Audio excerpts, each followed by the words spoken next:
കാറ്റത്ത് കിളിക്കൂടിൻ്റെ ഇന്നത്തെ എപ്പിസോഡിലേക്ക് എല്ലാവർക്കും സ്വാഗതം. വീഡിയോ ആദ്യമായി കാണുന്നവരാണെങ്കിൽ സപ്പോർട്ട് ചെയ്ത് സബ്സ്ക്രൈബ് ചെയ്ത് ലൈക്ക് ചെയ്യാൻ മറക്കല്ലേ. ജോലിയിൽ തിരികെ കയറാൻ സുധീഷ് തോമസ് ചേട്ടനെ കണ്ട് സോപ്പിടുന്നുണ്ട്.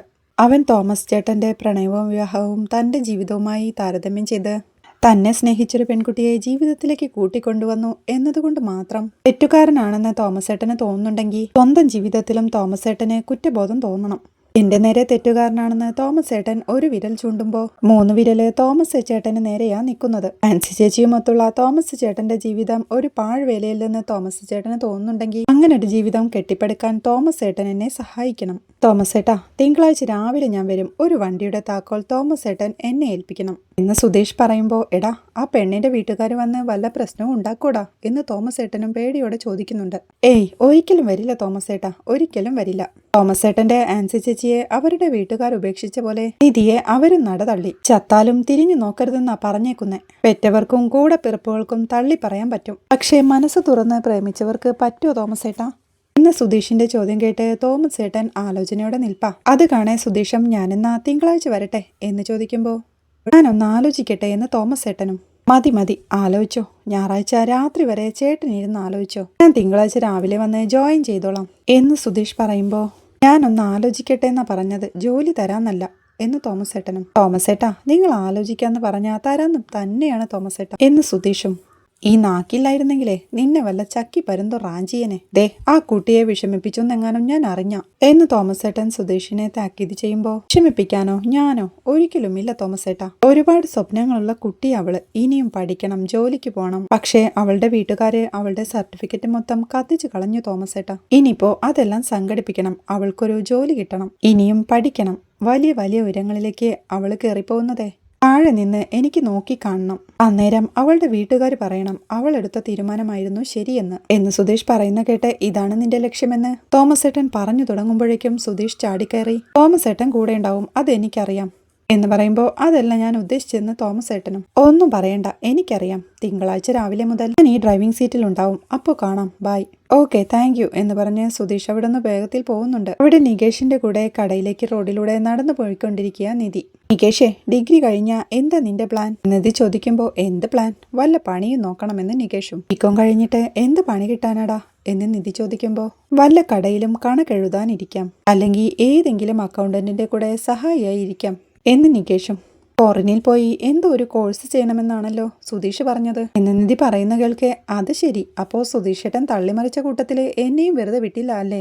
ഏട്ടത്തിക്ക് വട്ടുണ്ടോ? നമ്മുടെ വീട്ടിന്റെ അന്തരീക്ഷം കണ്ടിട്ട് ഫോറിനിലൊക്കെ പോയി പഠിക്കാൻ പറ്റുമെന്ന് തോന്നുന്നുണ്ടോ? ഇത് തന്നെ സുഭാഷ് ഏട്ടനും ഹരീഷ് ഏട്ടനും തരുന്ന കാശ് കൊണ്ട് നടക്കുന്നതാ എന്ന് നികേഷ് പറയുമ്പോൾ, സുധീഷ് ഒന്നും തരില്ലെന്ന് നിധിയും. അല്ല, കാര്യായി എന്ന് നികേഷും.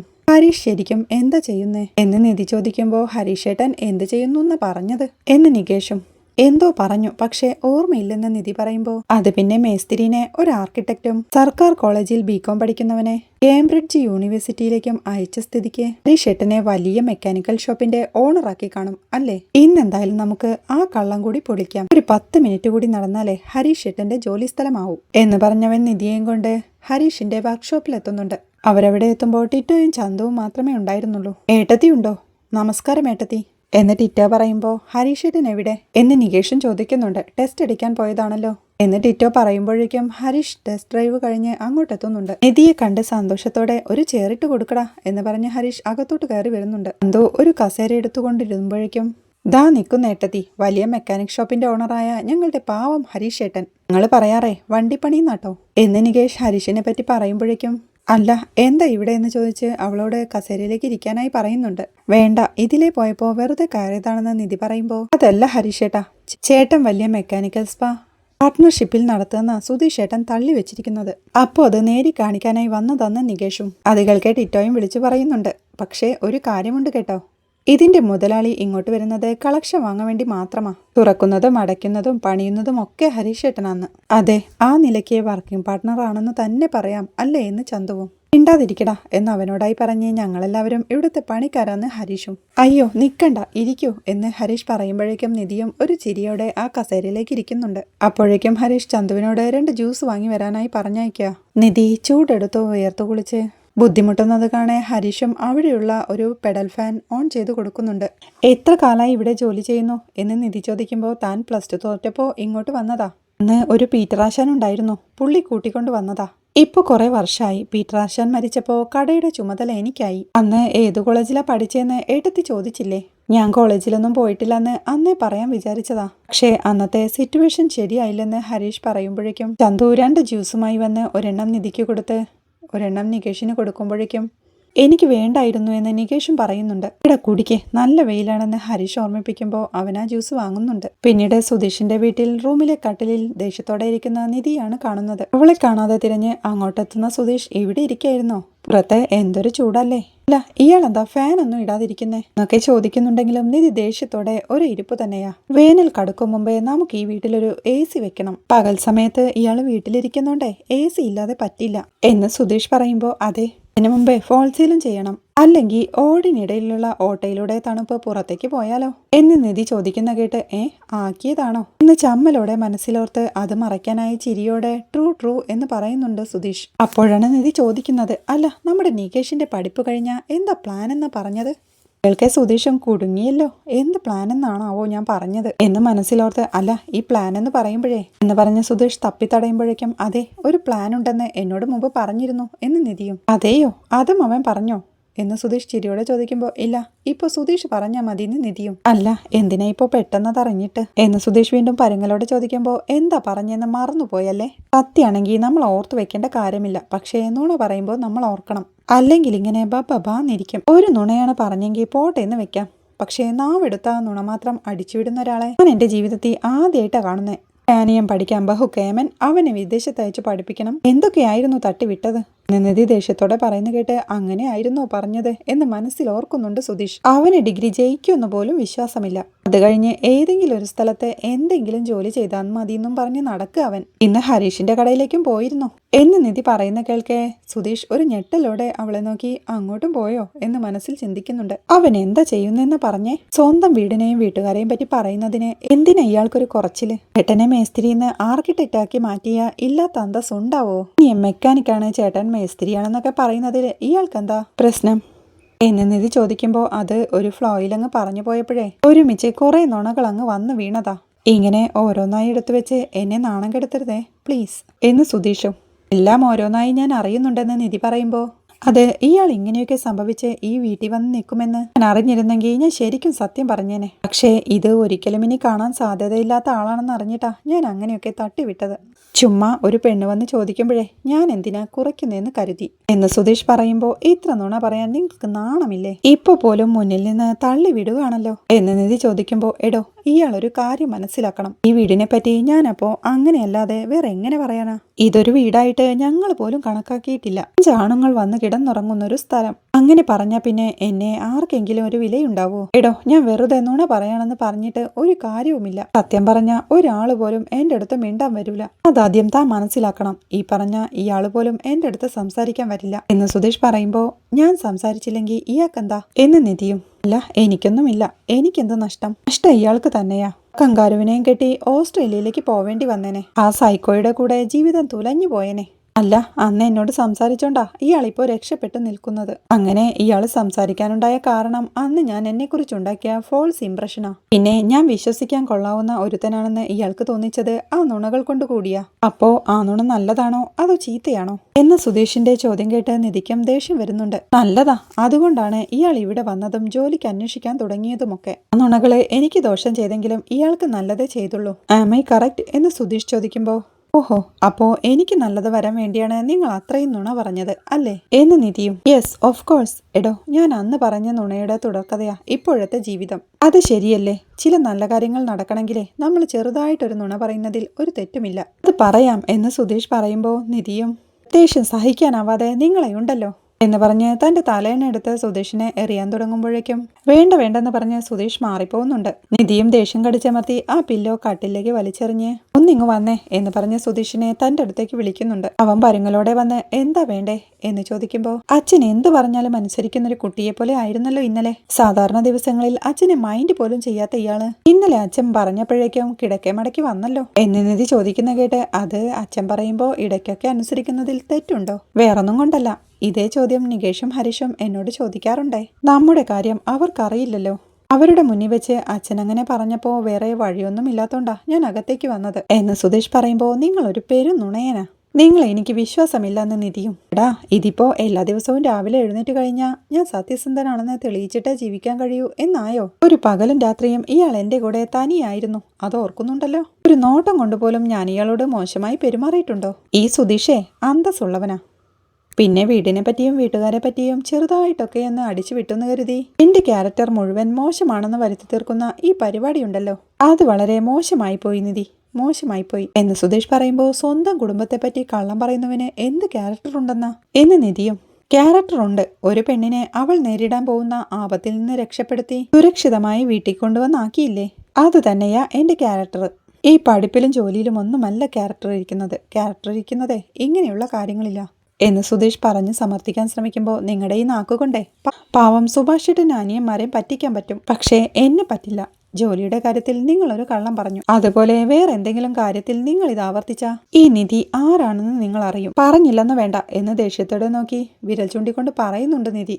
പിന്നീട് നികേഷ് അവിടെ ഡൈനിങ് ഹാളിലിരുന്ന് പഠിച്ചുകൊണ്ടിരിക്കുക. അരികെ തന്നെ ഹരീഷും നിൽപ്പുണ്ട്. സുധീഷും അരികെ തന്നെയുള്ള ഒരു ചെയറിലിരുന്ന് മൊബൈൽ നോക്കിക്കൊണ്ടിരിക്കുക. അപ്പോഴാണ് അവരുടെ അച്ഛൻ കയ്യിൽ എന്തോ പിടിച്ച് പാട്ടും പാടിക്കൊണ്ട് അങ്ങോട്ട് വന്ന് ചുമരിലെല്ലാം നോക്കിക്കൊണ്ട് നിൽക്കുന്നത്. സുധീഷ് സംശയത്തോടെ എന്താടാ എന്ന് നികേഷിനോട് പതിയെ ചോദിക്കുമ്പോൾ ഒരു ഐഡിയയുമില്ലെന്ന് നികേഷും. അദ്ദേഹം ചുമരിൽ എല്ലായിടത്തും നോക്കിക്കൊണ്ട് അല്ലെങ്കിൽ അത് വേണ്ട അവിടെ വെക്കാം എന്ന് പറഞ്ഞ് ഹരീഷ് നിൽക്കുന്നിടത്തേക്ക് ചെന്ന് അവനോട് മാറി നിൽക്കാനായി പറയുന്നുണ്ട്. അവൻ മാറിപ്പോകുമ്പോഴേക്കും അവിടെ ചുമരിൽ നോക്കിക്കൊണ്ട് ഇവിടെ വാസ്തു പോരാ എന്ന് പറഞ്ഞ് വീണ്ടും സുധീഷ് ഇരിക്കുന്നതിനടുത്ത് ചുമരിനടുത്തേക്ക് വന്ന് അവനോട് അവിടുന്ന് മാറാനായി പറയുമ്പോഴേക്കും സുഭാഷും അങ്ങോട്ടെത്തി.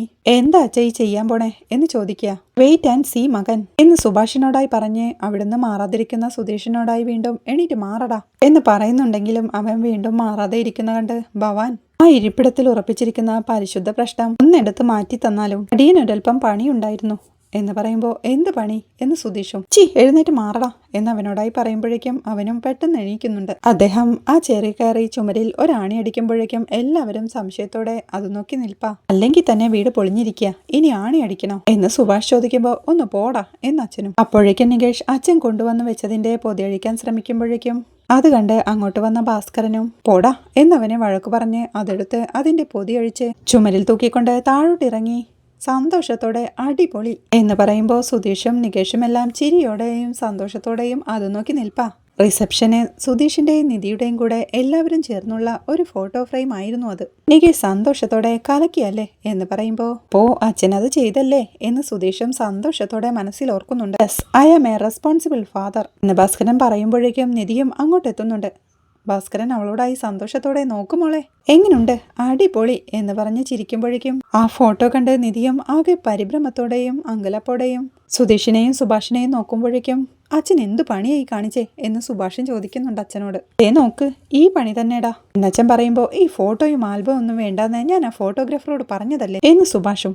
വേണമെന്ന് ഞാൻ അവരോട് പറഞ്ഞു, അതാണിതേ ഈ ഇരിക്കുന്നത്. അച്ഛൻ പറയുമ്പോൾ എന്താ ആൽബം വേണ്ടെന്ന് പറഞ്ഞത് എന്ന് ഹരീഷും ചോദിക്കുന്നുണ്ട്. അത് ഒന്നുമില്ല, വെറുതെ ചെലവ് വേണ്ടെന്ന് കരുതി എന്ന് സുഭാഷ് പറയുന്ന കേട്ട് എന്നാ പിന്നെ ഫോട്ടോഗ്രാഫറെ വിളിക്കാണ്ടിരുന്നാ പോരായിരുന്നു, ഇതിന്റെ കാശ് ഞാൻ കൊടുത്തു, ഇനിയും ഞാൻ പറഞ്ഞിട്ടുണ്ട് അത് പുറകെ വരും എന്ന് പറഞ്ഞ് അവരുടെ അച്ഛനും അവിടുന്ന് പോകുന്നുണ്ട്. ദേഷ്യത്തോടെയുള്ള നിധിയുടെ നോട്ടം കണ്ട് സുധീഷ് പരുങ്ങലോടെ നിൽക്കുമ്പോഴേക്കും സുഭാഷും പുറകെ നിധിയും അടുക്കള ഭാഗത്തേക്ക് പോകുന്നുണ്ട്. ഫോട്ടോ നോക്കിക്കൊണ്ട് ഫോട്ടോ എന്തായാലും കലക്കി അല്ലേ ഹരീഷേട്ടാ, നമ്മൾ അച്ഛൻ ഇത് ചെയ്യുമെന്നേ ഞാൻ വിചാരിച്ചില്ല എന്ന് നികേഷ് പറയുമ്പോൾ സന്തോഷത്തോടെ ഫോട്ടോ നോക്കി ചിരിച്ചു നിൽക്കുന്ന സുധീഷിനെ നോക്കിക്കൊണ്ട് ചെയ്തതാണോ ചെയ്യിപ്പിച്ചതാണോ എന്ന് ആർക്കറിയാം എന്ന് പറഞ്ഞ് ഹരീഷും അവിടുന്ന് പോകുന്നുണ്ട്.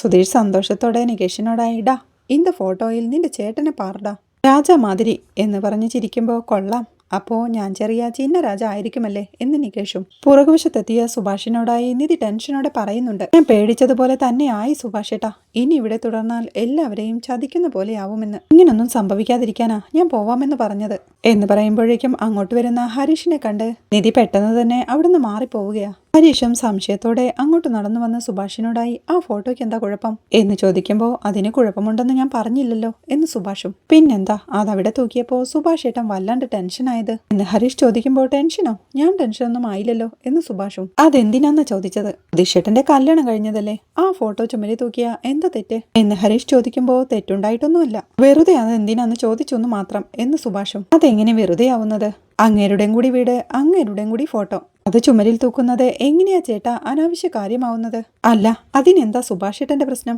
ആ ഫോട്ടോഗ്രാഫറോട് ആൽബമൊന്നും വേണ്ടാന്ന് സുഭാഷേട്ടൻ പറഞ്ഞു എന്നറിഞ്ഞു. എന്തിന്? സുഭാഷേട്ടൻ മുൻകൈ എടുത്തു നടത്തിയ കല്യാണമല്ലേ ഇത്? എത്ര കാശ് ചെലവായി?